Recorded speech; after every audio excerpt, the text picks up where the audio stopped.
Hello aspirants, welcome to Success IAS. இந்த வீடியோ TNPC group 4ல ஜென்ரல் இங்கிலீஷ் வேணுமா வேணாமா இல்லை டிஎன்பிசியில் என்னென்ன ரிஃபார்ம்ஸ் பண்ண வேண்டியது இருக்குது, இதுக்கு ஸ்டூடெண்ட்ஸாக ஆஸ்பிரண்ட்ஸாக நம்மளுடைய பங்கு நம்ம என்ன செய்யணும் அப்படின்றத பற்றின ஒரு வீடியோவாக தான் இருக்க போகுது.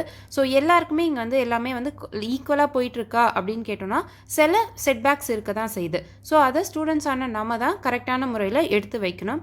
ஸோ நீங்கள் எப்படி எடுத்து வைக்கிறீங்க அப்படின்றத பொறுத்து தான் அது ஒரு நியாயமான கோரிக்கையாக இருந்துச்சுன்னா கண்டிப்பாக அதுக்கு எல்லாருமே வாய்ஸ் கொடுப்பாங்க. அதுக்கேற்ற மாதிரி ரிஃபார்ம்ஸும் நம்ம வந்து அச்சீவ் பண்ண முடியும். ஸோ இப்போது குரூப் 4 நோட்டிஃபிகேஷன் நமக்கு இந்த ஜான்வரி 2024 வந்து டென்டேட்டிவ் மந்த் ஆஃப் நோட்டிஃபிகேஷன் அப்படின்ட்டு ஆனுவல் பிளானரில் சொல்லியிருக்காங்க. இந்த குரூப் 4ல் பார்த்தீங்க அப்படின்னா போன குரூப் 4 நடக்கும்போது நம்மளுடைய சிலபஸ்லேருந்து ஜென்ரல் இங்கிலீஷ் அப்படின்னு ஒன்று எடுத்துட்டாங்க. ஜென்ரல் தமிழை வந்து கம்பல்சரியாகவும் கொண்டு வந்துட்டாங்க. எலிஜிபிலிட்டி டெஸ்ட்டாக மட்டும் இருந்தால் யாருக்குமே பிரச்சனை வந்திருக்காது. ஸோ இங்கிலீஷை வந்து எடுத்துகிட்டு தமிழை கம்பல்சரி ஸ்கோரிங் பேப்பராக வச்சது தான் இப்போ ஒரு பிரச்சனையாக இருக்குது. ஸோ இது வந்து ஈக்குவலான காம்படிஷனை வந்து என்ஷூர் பண்ணுதா அப்படின்னு கேட்டிங்கன்னா இல்லை அப்படின்னு தான் சொல்லணும். ஸோ ஜென்ரல் தமிழ் ஸ்டூடெண்ட்ஸுக்குமே வந்து தெரியும் இப்போ வந்து எதுக்கு வந்து குரூப் 4ல் ஜென்ரல் இங்கிலீஷை எடுக்கணும், எதுக்கு ஜென்ரல் தமிழை கொண்டு வரணும் அப்படின்னா, ஸோ கவர்மெண்ட் சைட் சொல்கிறது என்னென்னா வந்து அரசாங்க வேலை வந்து தமிழ் இருக்குதான் அப்படின்ட்டு. ஸோ அப்போ தமிழ்நாட்டில் ஒரு கவர்மெண்ட் ஸ்கூலில் இங்கிலீஷ் மீடியம் படித்த ஒரு ஸ்டூடெண்ட் தமிழர் கிடையாதா? ஸோ அவங்களுக்கான ஜஸ்டிஸ் எங்கே போச்சு அப்படின்றது தான். சரி, தமிழ் மீடியம் ஸ்டூடெண்ட்ஸ்க்காவது ஃபுல் ஜஸ்டிஸ் இருக்கா அப்படின்னு கேட்டால் அதுவும் கிடையாது. ஸோ குரூப் 2 ஆர் குரூப் 1ல் மெயின்ஸ் எழுதும்போது பார்த்தீங்கன்னா final version, English final version தான் ஃபைனல் அப்படின்னு சொல்கிறீங்க. ஸோ இங்கிலீஷில் இருக்க வெர்ஷன் ஆஃப் கொஷின் தான் ஃபைனல் அப்படின்னு சொல்கிறீங்க. அப்போ தமிழ் மீடியம் ஸ்டூடெண்ட்ஸ்க்கான ஜஸ்டிஸ் எங்கே போச்சு? ஸோ எல்லாருக்குமே நியாயமாக தானே இருக்கணும். ஒரு கொஷின் செட் பண்ணுறதுலே 1000 பிரச்சனை இருக்குது. ஸோ இப்போ குரூப் 4ஆகவே எடுத்துக்கிட்டோம் அப்படின்னா வந்து கொஷினில் ஏதோ ஒரு மிஸ்டேக் இருக்குதுன்னு வச்சுக்கோங்களேன், எதை ஃபைனலாக எடுத்துப்பாங்க? இங்கிலீஷில் கொடுத்துருக்கிறது தான் ஃபைனல் அப்படின்ட்டு சொல்லியிருப்பாங்க. அப்போது தமிழ்நாட்டில் தமிழுக்கே ஒரு முக்கியத்துவம் இல்லாத மாதிரி தானே இருக்குது. ஸோ தமிழ்னு சொல்லும்போது தமிழில் இப்போ கொஷின் பேப்பர் செட் பண்ணுறதுல வந்து எல்லாமே ப்ராப்பராக இருக்கணும். இங்கே இங்கிலீஷ் மீடியத்தை தூக்கிட்டு நாங்கள் தமிழருக்கு வந்து முக்கியத்துவம் கொடுக்குறோம் அப்படின்னா அப்போ அவங்களாம் தமிழர்கள் கிடையாதா? ஸோ இதுதான் ஒரு கொஷனாக வருது. இப்போது குரூப் 4 குரூப் 2 இது எல்லாத்துலேயுமே எதுக்கு வந்து குரூப் 2ல் ஜென்ரல் இங்கிலீஷ் எடுக்கலை? ஏன் அப்படின்னா வந்து மெயின்ஸில் தமிழ் எலிஜிபிலிட்டி டெஸ்ட்டு கொண்டு வந்துட்டாங்க.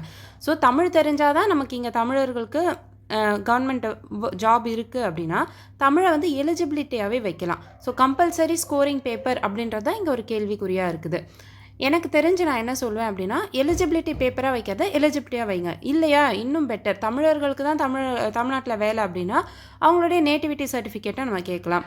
அப்படி இல்லையா வந்து தமிழை எலிஜிபிலிட்டி டெஸ்ட்டாக வைக்கலாம். இல்லை கண்டிப்பாக வந்து தமிழ்நாடு ஸ்டூடெண்ட்ஸு தமிழ் ஒரு சப்ஜெக்டாக தமிழில் படிச்சிருப்பாங்கள்ல, ஸோ அதை ஒரு எலிஜிபிலிட்டியாக வைக்கலாம். ஸோ தமிழ் ஒரு சப்ஜெக்டாக ஸ்கூலில் படிச்சிருக்காங்களா அப்படி கேட்கலாம். இல்லை உங்களுக்கு தமிழ் தெரிஞ்சிருக்கான்னு செக் பண்ணுறதுக்கு ஒரு பேப்பர் வைக்கலாம். ஸோ தமிழ்நாட்டில் இருந்துட்டு நம்ம தமிழ் படிக்க மாட்டோம் அப்படின்ட்டு சொல்லக்கூடாது. அடுத்தும் தமிழ்நாடு கவர்மெண்ட்டில் ஒரு ஜாப் வேணும் அப்படின்னா தமிழ் வந்து எல்லாருக்குமே தெரிஞ்சிருக்கணும். ஏன்னா ஒரு லெட்டர் எழுதுறதா இருந்தாலும் ஒரு மனுவை படிக்கிறது எல்லாத்துக்குமே நமக்கு தமிழ் தெரிஞ்சிருக்கணும். ஆஸ் யூஷுவல் இங்கிலீஷும் தெரிஞ்சிருக்கணும். ஸோ ரெண்டுமே வந்து ஈக்குவல் வைக்கிறீங்க அப்படின்னா ஓகே. இப்போது ஜென்ரல் இங்கிலீஷில் ஒரு 50 கொஷின், ஜென்ரல் தமிழ்லேயும் 50 கொஷின், இது வந்து குவாலிஃபையிங் நேச்சர் அப்படின்னா சூப்பர். இல்லைனா இந்த லாங்குவேஜ் பிரச்சனையே வேணாம், ஜிஎஸ் மட்டும் வைக்கிறோம், எலிஜிபிலிட்டிக்கு மட்டும் நீங்கள் ஒரு 40 மார்க்ஸ் இல்லை 50 மார்க்ஸ் எடுத்தால் தான் வந்து நீங்கள் குவாலிஃபை ஆவீங்க அப்படின்ட்டு ஒரு குவாலிஃபையிங் நேச்சராக மட்டும் தமிழை வச்சாங்க அப்படின்னா வந்து யாருக்குமே பாகுபாடு இல்லாமல் சரிசமமாக இருக்கும் அப்படின்றது தான் என்னுடைய கருத்து. ஸோ இப்போ வந்து இங்கிலீஷ் மீடியம் ஸ்டூடெண்ட்ஸ் வந்து குரூப் 4 காம்படிஷன்லேருந்து எலிமினேட் ஆன மாதிரி ஒரு ஃபீல் இருக்குது. இப்போ புதுசாக ஜென்ரல் தமிழ் படிக்க ஆரம்பிக்கிறாங்க அப்படின்னா அதுக்கான ஒரு டைம் எடுக்கும். அதுக்கப்புறம் தான் அவங்க ஒரு காம்படிஷன் லெவல்குள்ளவே வர முடியும். நிறைய பேர் வந்து இங்கிலீஷில் இருந்து தமிழுக்கு மாறியும் கிளியர் பண்ணியிருக்காங்க. ஸோ என்ன இருந்தாலுமே வந்து ஒரு 2-3 வருஷமாக ஜென்ரல் தமிழ் படிச்சுட்ருக்கவங்களுக்கும் புதுசாக தமிழ் படிக்க ஆரம்பிக்கிறவங்களுக்கும் ஜென்ரல் தமிழ் படிக்க ஆரம்பிக்கிறவங்களுக்கும் கொஞ்சம் டைம் லேக் ஆகும். அதை சரி பண்ணுறதுக்கு ஏதாவது ஒரு ரிஃபார்ம்ஸ் கொண்டு வரணும். இல்லை இது ஜென்ரல் இங்கிலீஷ் பேப்பர் ரொம்ப ஈஸியாக இருக்குது அப்படின்னா ஜென்ரல் இங்கிலீஷ் பேப்பரை டஃப் ஆக்குங்க, அதில் பிரச்சனையே கிடையாது. இதில் ஒருத்தரால் 90-95 தான் எடுக்க முடியும் தமிழில் அப்படின்னா இங்கிலீஷ்லேயும் மேக்ஸிமம் ஒருத்தரால் 90-95 தான் எடுக்க முடியும் அப்படின்ற அளவுக்கு இங்கிலீஷ் பேப்பரை டஃப் ஆக்கலாம். ஸோ இந்த மாதிரி ஏதாவது ரிஃபார்ம்ஸ் கொண்டு வந்து ஜஸ்டிஸை கொண்டு வரணும். அதே மாதிரி டிஎன்பிசியில் தமிழ் மீடியம் ஸ்டூடெண்ட்ஸ் மெயின்ஸ் எழுந்தவங்களுக்கு ரிசல்ட் வந்து நிறைய பேருக்கு வந்து ரொம்ப கம்மியாக தான் இருக்குது அப்படின்னும்போது அப்போ அங்கே ஏதோ ஒரு பிரச்சனை இருக்குது. ஸோ அதெல்லாம் சரி பண்ணணும். அதே மாதிரி கொஷின் வந்து ரொம்ப பர்ஃபெக்டாக இருக்கணும். ஏன்னா நிறைய பேர் எழுதுறதுனால 1 or 2 மிஸ்டேக் வந்தால் பரவாயில்ல. பட் சில கொஷின்ஸ்லேயே வந்து நமக்கு தமிழ் வெர்ஷன் பார்க்கும்போது சில தப்பாக இருக்குது, இங்கிலீஷ் வெர்ஷன் ஃபைனல் அப்படின்னு சொல்லும்போது அந்த இடத்துலலாம் நம்ம வந்து தமிழுக்கு முக்கியத்துவம் கொடுக்க ஆரம்பிக்கணும். ஸோ சில ரிஃபார்ம்ஸ் பண்ணால் டிஎன்பிசியில் இன்னும் பெட்டராக இருக்கும். ஸோ நம்ம இந்த இன்ஸ்டியூஷனுக்குள்ளே இருக்கோம் அப்படின்னா இதை ட்ரஸ்ட் பண்ணுவோம். நம்ம கேட்குற கோரிக்கைகள் நியாயமாக இருந்துச்சு அப்படின்னா வந்து கண்டிப்பாக ரிஃபார்ம்ஸ் வரும். இது வந்து ஒரு நியாயமான கோரிக்கை. எல்லாரும் இதை பற்றி பேச ஆரம்பிப்பாங்க. ஸோ காம்படிஷன் வந்து இங்கிலீஷ்க்கா தமிழ் மீடியம்க்கா அப்படின்றது கிடையாது. ஸோ தமிழ் மீடியம் ஸ்டூடெண்ட்ஸ்க்கும் தமிழ் வழியிலேயே படிச்சிருந்தாங்க அப்படின்னா அவங்களுக்கு PSTM person studied in Tamil medium அப்படின்ட்டு ஒரு 20% ரிசர்வேஷன் இருக்குது. ஸோ எல்லா விதத்துலேயும் தமிழுக்கு முக்கியத்துவம் கொடுக்கலாம். அதே சமயம் இங்கிலீஷ் மீடியம் படித்தவங்களுக்கும் பாகுபாடு இல்லாமல் general Tamil and general English ரெண்டுத்தையுமே வந்து ஒரு குவாலிஃபைங் நேச்சராக கொண்டு வந்து எல்லாருக்குமே சம உரிமையை கொண்டு வந்தால் நல்லாயிருக்கும் அப்படின்றது என்னோட கருத்து. உங்களுக்கு ஏதாவது கருத்து இருந்தால் அதையும் வந்து கமெண்ட்ஸில் சொல்லுங்கள். அதை பற்றி நம்ம பேசுவோம். So we want general English in group 4 அப்படின்ட்டு ஒரு ஹேஷ்டேகை ட்விட்டரில் ட்ரெண்ட் பண்ணுங்கள். ஸோ நம்மளுடைய கோரிக்கை இதை பற்றி பேசட்டுமே, இதை பற்றின ஏதாவது ஒரு ரிஃபார்ம்ஸ் கொண்டு வரட்டுமே, நல்லதாக இருக்கும் அப்படின்னு நம்புவோம்.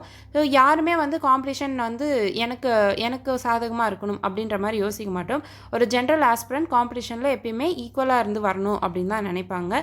ஸோ எல்லாருமே அப்படி தான் இருப்போம் அப்படின்னு நம்புகிறேன். ஸோ இதை பற்றி பேசுங்க. முடிஞ்ச அளவுக்கு இதில் சீக்கிரம் ரிஃபார்ம்ஸ் கொண்டு வந்தால் நல்லாயிருக்கும்.